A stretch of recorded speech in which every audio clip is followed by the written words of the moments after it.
Hey there YouTube, James and Phil here once again, and we are here for our third and final big phone test of the year. We've already done battery and we've already done speed. You can watch those just above Phil's head, just up there. Now we are onto camera this time. So we've taken our 6 phones, that's the LG G5, the Google Pixel, the HTC 10, the Sony Xperia XZ, the Samsung Galaxy S7 and the iPhone 7.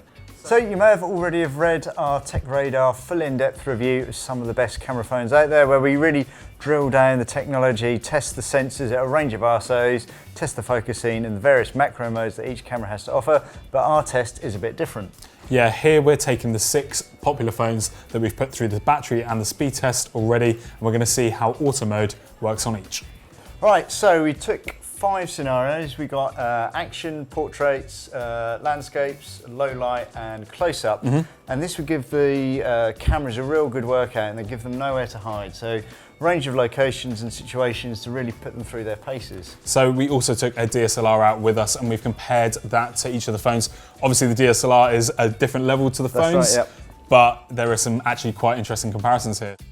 Right, let's take a look at how we actually assess the images. We've got ourselves a photo quality A3 printer just to go back to basics a bit and actually handhold a print. We also assess the images on our ultra high definition 4K monitor to give us a chance to really assess every pixel that each camera phone dished out. And to make things even more interesting, we didn't know which photo corresponded to which phone. So we got one of our video producers to take them off of all the phones, print them out, and then we looked at them, made notes about them, and then we found out afterwards which phone it was. Okay, first up was portraits. The clear standout shot was the DSLR. That's just because it's got this really lovely shallow depth of field, isolating the subject. But having said that, there's some good smartphone images as well. Yeah, definitely. If you take the iPhone 7 or the Google Pixel, we probably rate the Google Pixel just a little bit more here. It's got a slightly better focus. You're not going to be disappointed in this image.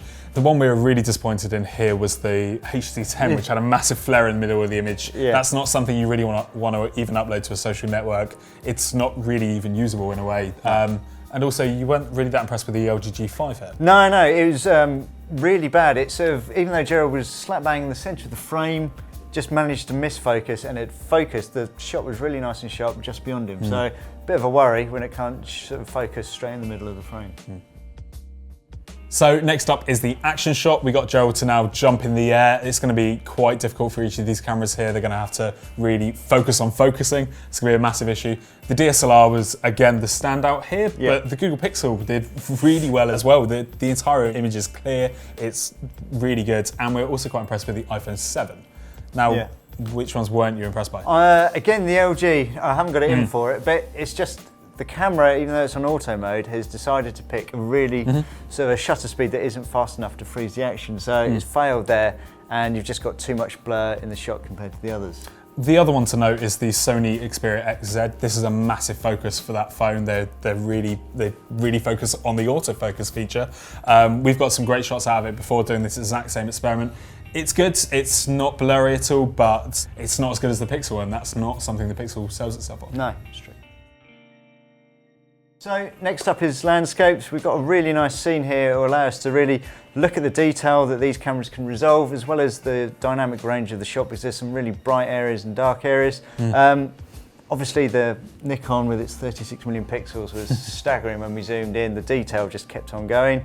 But what also impressed was the Pixel. That just had a really nice balance, loads of detail, colours were nice and tones, so that was probably our favourite, I think. Yeah, and in terms of the ones we didn't like, the iPhone 7 looked a little bit washed out, and so did the HTC 10. Both of those were struggling a little bit here.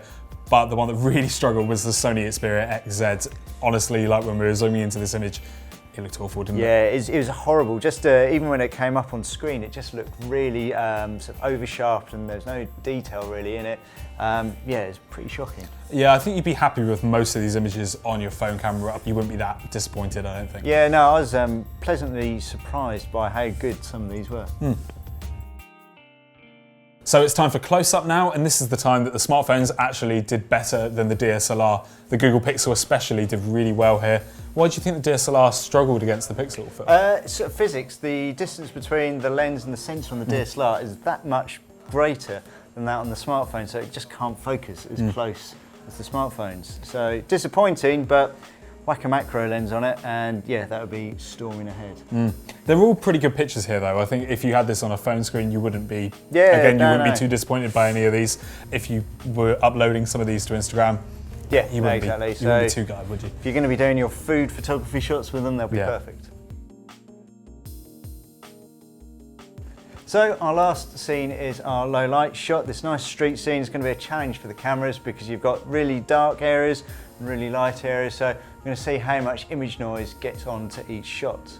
So the one I'd really want to talk about here is probably the Galaxy S7. It's been one of our best camera phones all year round, and we haven't really talked about it that much in this test, mainly because the Google Pixel and the iPhone 7 have just come along in the last few months and kind of done a lot better than the Galaxy S7 in these tests. So these two really stood out. They managed to cope with the subject really well. We looked in these sort of dark areas, sort of in the chairs and stuff, and the detail was still there.